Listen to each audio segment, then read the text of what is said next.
नमस्कार बच्चों, मैं डॉक्टर सुरेश कुमार। आज का व्याख्यान एमए हिंदी के छात्रों के लिए। जैसा कि बच्चों आप जानते हैं, हमारा टॉपिक शुरू है एक आंचलिक उपन्यास मैला आंचल फणीश्वर नाथ रेणु जी का। तो कल हमने आंचलिक उपन्यास मैला आंचल के भौगोलिक पक्ष और सांस्कृतिक पक्ष को किया था।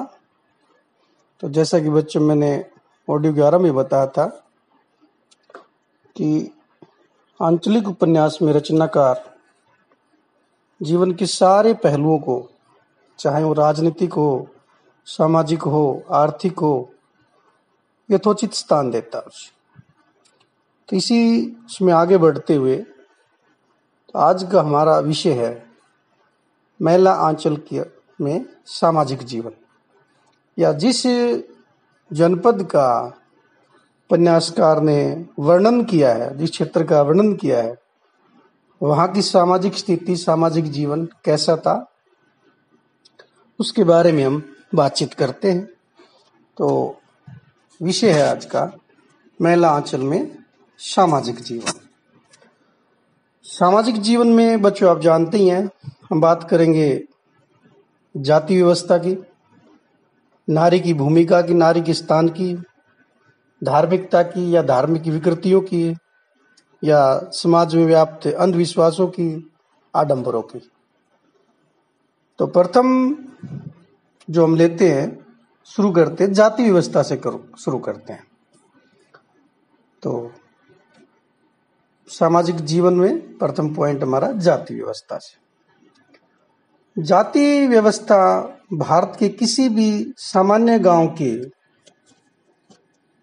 सामाजिक जीवन की धुरी के रूप में काम करती है। मेरीगंज का पूरा समाज जाति के आधार पर बटा हुआ, वर्गीकृत है, और जातीय किस्म के झगड़े होना वहां सामान्य सी बात है। जातियों के बीच का शक्ति संतुलन भी गांव की सामाजिक संरचना निर्धारित करता है।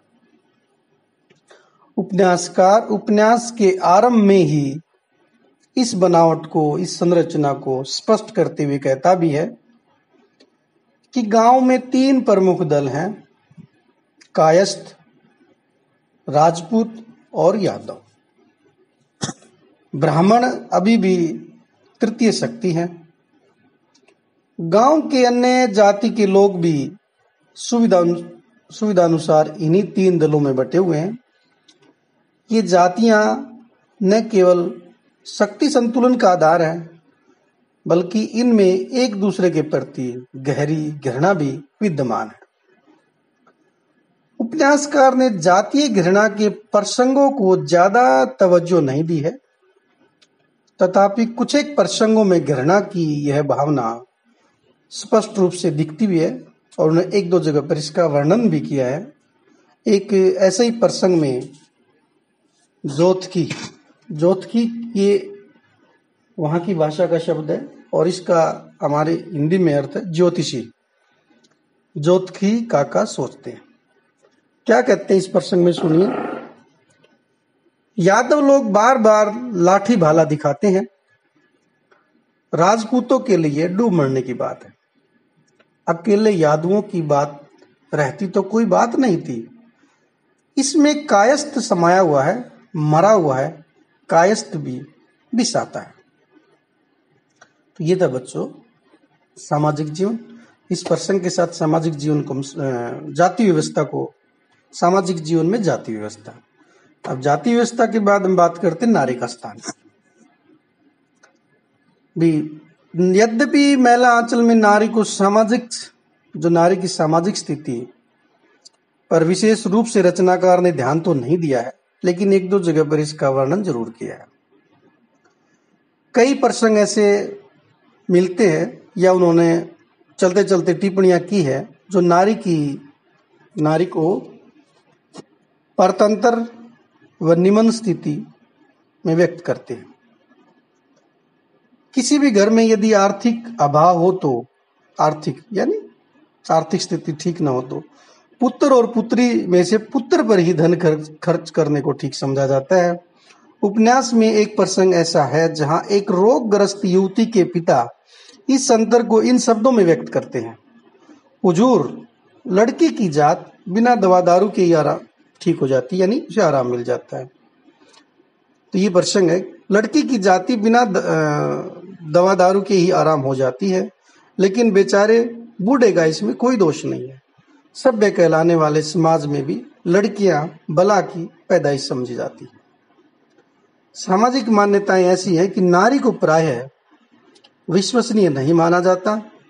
किसी भी तरीके से नारी पर नियंत्रण बनाए रखना ही परंपरागत सामाजिक संरचना की आवश्यकता है। एक स्थान पर शास्त्र का उद्धरण यानी उदाहरण देते हुए कहा भी गया है, क्या कहा गया है कि शास्त्र में कहा है कि जोरू जमीन जोर का, नहीं तो किसी और का। उपन्यासकार ने एक और प्रसंग की चर्चा विशेष रूप से की है। नारीवादी चिंतकों ने कई बार दावा किया है कि किसी भी अराजक स्थिति में अत्याचार की सबसे बड़ी शिकार महिलाएं होती हैं। समाज में दो वर्गों या दो अलग अलग समाजों में जब भी सीधा संघर्ष होता है, उसमें सबसे अधिक नुकसान दोनों पक्षों की, विशेष रूप से पराजित पक्ष की महिलाओं को उठाना पड़ता है, क्योंकि विजय की मानसिकता नारी पर शारीरिक विजय से जुड़ी हुई है। रेणु जी ने गांव वालों तथा संथालों के संघर्ष में ऐसे ही प्रसंग का वर्णन किया। बच्चों, संथाल एक ये आदिवासी समूह का नाम है। आदिवासी लोगों को संथाल कहा गया। संथाली हालांकि भाषा का भी नाम है। ठीक है। संघर्ष में ऐसे ही प्रसंग का वर्णन किया है। इस प्रसंग में सामाजिक लड़ाई तो जो है सो है। गांव वालों के लिए महत्वपूर्ण है कि संथालिनों का सामूहिक बलात्कार होना चाहिए। इस प्रसंग को रेणु जी ने बेहद प्रतीकात्मक शब्दों से इस प्रकार व्यक्त किया है, आजादी है जो जी में आवे करो, बूढ़ी जवान बच्ची जो मिले आजादी है, फांसी हो या काला पानी छोड़ो मत। ये नारी जाति की जो व्यवस्था पर उसने प्रसंग लिखा रेणु जी ने। इस प्रकार रेणु जी ने कई अलग अलग संदर्भों में दिखाया है कि समाज में जिस प्रकार जाति संरचना शोषण और दमन पर आधारित है, वैसे ही नारी पुरुष के संबंध भी आधारित है। तो ये बात थी हमारी नारी का स्थान समाज में। तीसरी बात करते हैं हम, धार्मिक विकृतियां। मेरीगंज का एक विशेष पक्ष उसका धार्मिक जीवन है, जिसका संबंध वहां के मठ से है। मंदिर मठ। प्राचीन व मध्य काल में धर्म को प्रायः निवृत्ति मूलक बनाने पर बल दिया गया, जिसमें धर्म से जुड़े व्यक्ति हमेशा एक कुंठित जीवन व्यतीत करते रहे। मैला आंचल में इसी समस्या को एक खास कोण से दिखाया गया है। महंत साहिब धर्म के प्रतिनिधि हैं, अतः माया से मुक्त रहना उनके लिए आवश्यक है। यदि वे विवाह करते हैं तो सुविधा भरी महंती, यानी महंत का जो पद है महंती, हाथ से निकलती है, और विवाह नहीं करते तो भौतिक सुविधाओं के बावजूद कुंठित जीवन जीने को अभिशप्त है, यानी मजबूर है। वे यह समाधान निकालते हैं कि मठ के पुराने सेवक की बेटी लक्ष्मी को कानूनी लड़ाई के बाद अपने मठ पर ले आते हैं, और यह रास्ता महंत साहब के जीवन में भले ही प्रसन्नता लाने वाला हो, पर अबोध बालिका का जीवन इससे बर्बाद हो रहा है। यादव टोली का किस्नू कहता है, महंत जब लक्ष्मी को मठ पर लाया था तो वह एकदम अबोध थी। कहाँ वह बच्ची, कहाँ यह 50 वर्ष का बूढ़ा गीद। रोज रात में लक्ष्मी रोती थी, ऐसा रोना कि सुनकर पत्थर भी पिघल जाए। इस प्रकार की धार्मिक विकृतियां थी समाज में, जिसका रेणु ने बड़ा चित्रात्मक वर्णन किया है। इस प्रकार की विकृति के बावजूद भी जो समाज है, समाज के लोग हैं, वो किसका दोष देते हैं? लक्ष्मी को ही दोषी मानते हैं। क्या कहते हैं उसे? कि दोषी लक्ष्मी है, उसने माया बनकर महंत साहेब के धर्म को भ्रष्ट कर दिया।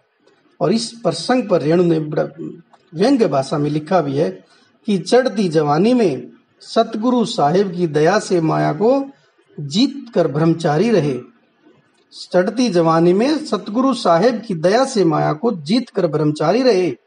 बुढ़ोती में तो आदमी की इंद्रियां स्थिर हो जाती हैं, माया के प्रबल घात को नहीं संभाल सकती हैं। यह तो महंत साहब का दोष नहीं, उसका भाग्य ही खराब है। यदि वह नहीं होते तो महंत साहब सतगुरु के रास्ते से नहीं डिगते। यानी इसमें यह बताने का प्रयास किया गया कि महंत साहब को जो है धार्मिक रास्ते से माया बनकर लक्ष्मी ने ही डिगा दिया। यह ध्रुव सत्य है। दोष तो लक्ष्मी का है, एक ब्रह्मचारी का धर्म भ्रष्ट करने का ये कलंक जो है उसके माथे पर है। इस तरह के समाज की जो विकृतियां रेणु जी ने सामने लाने का प्रयास किया। चौथी बात करते हैं अंधविश्वासों की मानसिकता। रेणु जी ने मेरीगंज में सामाजिक रूप से प्रचलित अंधविश्वासों पर भी टिप्पणी की है। यह स्वाभाविक सी बात है कि जिस क्षेत्र का आर्थिक विकास कम हुआ होगा, आधुनिक वैज्ञानिक शिक्षा का प्रसार नहीं हुआ होगा, वहां सामाजिक जीवन में अंधविश्वासों की प्रमुख भूमिका होगी। उपन्यासकार ने बार बार दिखाया कि अंधविश्वासों के कारण विकास कैसे रुक जाता है।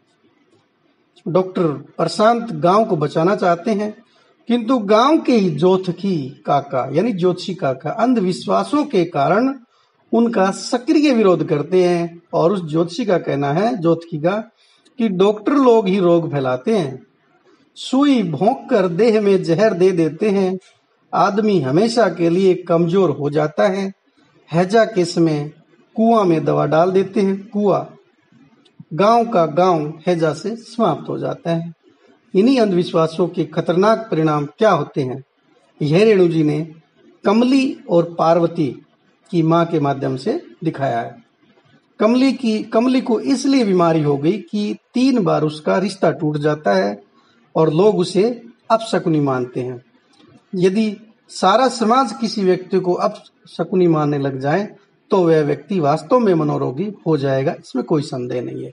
और यही स्थिति कमली की है।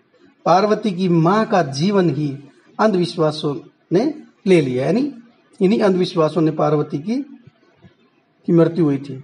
रेणु जी ने विशेष रूप से बताया कि पार्वती की मां स्नेह, करुणा, वात्सल्य के भावों की प्रतिमूर्ति है, किंतु समाज उसे डायन घोषित करके उसकी हत्या कर देता है। तो बच्चों, ये था महिला अंचल का सामाजिक जीवन। अगले जीवन में हम इसकी आर्थिक या राजनीतिक जीवन पर चर्चा करेंगे। Thank you.